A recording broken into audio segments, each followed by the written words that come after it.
Сайн байцгаана уу хүмүүс. Энэ өдрийн мэндийг хүргэе. Өнөөдрийн хичээлээр эсэлтийн ерөнхий шалгалт. За 11-р дасгал. За хүчил төрөгч ангижруулагчийн үүрэг гүйцэтгээд эсэлтэн ангижрах урвалыг нь сонгоно гэнэ. Тэгэхээр бид нар за энийг сонгохын тулд хамгийн эхлээд урвалд орж байгаа бодисуудын эсэлтлийн хэмнэн өөрчлөгдөж явж гэнэ үгүй гэдгийг ажиглана. Тэгэхээр энэ өөрчлөгдөж явж гэнэ үгүй юу гэдгийг энэ нь болохоор эсэлтэн ангижрах урвал гэж бол нэрлэх нэ. За тэгвэл энэ эсэлтэн ангижрах урвалдад яг электронны шилжилт явагддаг тийм. Электрон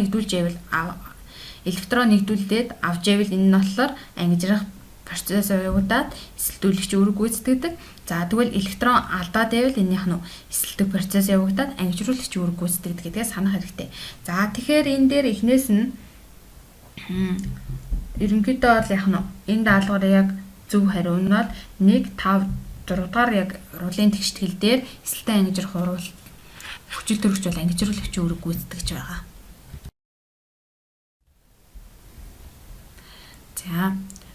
За тэгвэл 12 дугаар дасгал дээр хүүхрийн S хасах 2 ионы электрон байгууламжийн томьёог сонгоно гэж байна. За энэ дээр болохоор бид нар яг хүүхэр үндсэн нүд төлөвтөө 16 электронтэй. За тэгээ өдөөгцөн төлөв буюу хүүхрийн ион болохдоо 2 электроныг хасах 2 гэж авчаас аваад гадаад давхраандаа 2 электрон нэмэгдэж дүүрэгдэнэ гэсэн үг байна. За тэгэхээр хүүхрийн электрон байгууламжийн дээр ерөнхийдөө бол яг төгсгөл нь 3S 2 3-ын P 4 гэж дуустдаг. За тэгэхээр энэ дээр яг нь 2 электрон нэмэгдэнэ гэхлээр 3S 2 3-ын P 6 буюу зөв хариулт нь B болж таарах нэ. За 13 дахь тасгал дээр мөнгөний фосфат уусах чанарын үр журийг давсны уусах чанараар нь илэрхийлээд бичих нь. Давсны уусах чанараар нь илэрхийлж бичнэ. За тэгэхээр эхнээс нь муу уусдаг электролитийн уусах чанарын үр журээс нь түүний уусах чанарыг нь бодож олдог гэдгээ санах хэрэгтэй.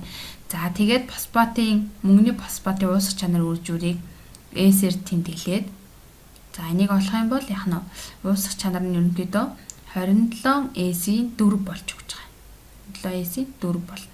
За тэгэхээр энэ зөв хариу нь бол D байх нэ. За 14-р дасгал нөөц төрөгчийн нэр ба тэдгээрийн ерөнхий томьёог харгалзсан уу гэж байна.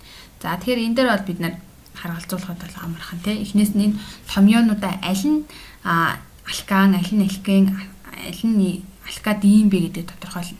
За тэгэхээр бидний хамгийн мэдих томьёо бол CnH2n дээр нэмдэг нь 2 нь бол алкан. За тэгэхээр энэ алкан гэхлээр алканы томьёо хаана вэ гэдэг харна. За тэгэхээр алканы томьёо бол 1 дээр харагдаж байна. Тэгэхээр 1-ийн Е вэ. 1-ийн Е. За тэгвэл дараа нь CnH2n гэдэг бол алкины томьёо. За тэгвэл алканы томьёо хаана байгааг бүгдээрээ харъя. Тэгэхээр 3 дээр буюу C6H12 бол алкины томьёо ахна. За дараагийнх нь CnH2n-ээс хасдаг нь 2. За энэ бол алкины томьёо. За энд алкины томьёо байна уу гэхлээр алкины томьёо энд байхгүй байна. За дараагийнх нь CnH2n-ээс хасдаг нь 4 гэхлээр энэ бол алкадины томьёо. За тэгэхээр ерөнхийдөө бол яг алкадин энд байна уугүй юу гэдгийг бас харах хэрэгтэй байна. За тэгэхээр энд бол алкадины томьёо бол за байхгүй байна. За хамгийн сүүлийнх нь CnH2n-ээс хасдаг нь 6. Энэ бол арийн бензолын томьёо.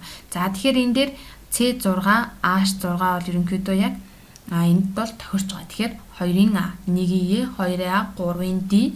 За тэгээ алкины томьёо нь болохоор 4 байх нь. Ингээд зөв хариулт нь B байна.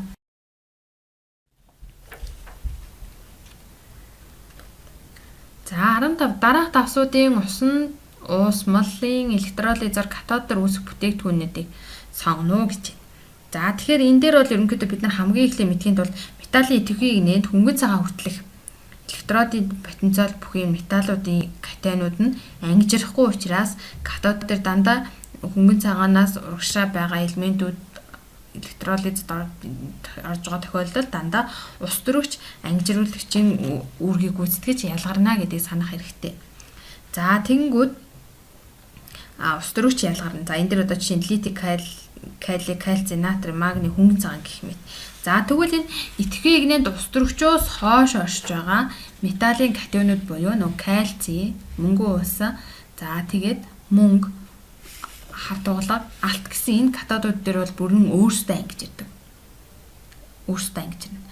За тэгэхээр зэсээ ангиж ирэхгүй өөрсдөө ангиж ирнэ гэсэн үг. За тэгэхээр одоо натрийн хувьд бол ерөнхийдөө юунаас ус төрөгчөөс урагш байрж, хөнгөн цагаанаас урагш байрлаж байгаа учраас энд ус төрөгч ялгарна гэсэн үг. За тэгэхээр нэгийн А. За хоёр дээр нь мөнгөний нитрат гэж байна. Мөнгөчин өөрөө за ус төрөгчөөс хойш байрлаж байгаа идэг муутай металл учраас мөнгө өөрөө энэ дээр ангижирна. За тэгэхээр 2-ын Е. За 3 дахь тасгал дээр болохоор мөн адил зис бол хүчил ус төрөгчөөс хойш байрлаж байгаа учраас зис нь бас энэ дээр өөрөө ялгарна гэсэн үг байна. За цэгийн орон тохирох бодисын томьёог сонгоно гэж байна. За тэгэхээр энэ дээр бол бид нар эхнээс нь томьёогоо харъя. За тэгэхээр атом электроныг нэгдүүлэхийг бол ангижрах оруулах. За электроныг алдахыг бол эсэлдэх процесс гэж нэрлэдэг байна. За тэгвэл энэ ангижрах оруулалтын дүнд эсэлтлийн хэм нь буурдаг. Харин эсэлдэх оруулалтын үед бол эсэлтлийн хэм нь өсдөг. За тэгэхээр энэ даалгаврын хувьд бол яг йод нь 2 электрон өөртөө аваад за йод 0 болж байгаа юм. Тэгэхээр зөв хариулт нь бол энэ дээр яг йод ялгарна гэсэн үг байна. Тэгэхээр B байна. За эсэлдүүлэгч ба ангижруулагчийн мойлын тоог олно гэж байна. За калий NO3 дээр нэмдэг нь за саяны урвалын тэгштэл байна. За тэгэхээр эсэлдээ ангижрах урвалын тэгштлээ бид нэр эхнээс нь бичих хэрэг гарчиж байна. За эсэлдээ ангижрах урвалын тэгштэглээ бичигдээ элемент болгоныхоо эсэлтлийн хэмээн бичиж өгнө. За тэгээ энэ чэнэсээ аль нь эсэлдэж байна, аль нь ангижирч байна гэдгийг харна.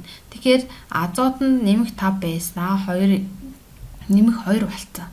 За энэ нь бол ангижрах урвал явагдаад эсэлдүүлэгчийн үүрэг гүйцэтгэж байна. За дараа нь йод хасах 1 байснаа тэг болцсон.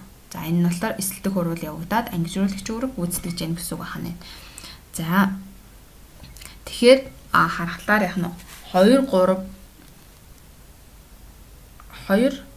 3 буюу яг энэ эсэлдүүлэгч ба ангижруулагч авсан алдсан тооны электронныхоо тоог нь тэнцвүүлэх замаар эсэлдүүлэгчийн өмнө бичихнэ гэхлээр ерөнхийдөө л яах нь 2 6 гэж бичигдэх нь байна. 2 6 гэж бичигдэнэ. За тэгэхээр яах нь зөв хариулт нь D байна. За 18 дор тасгалын pH 12 бүхий калийн гидроксидын усамлын мойлын концентрацийг бодож олно гэж байна.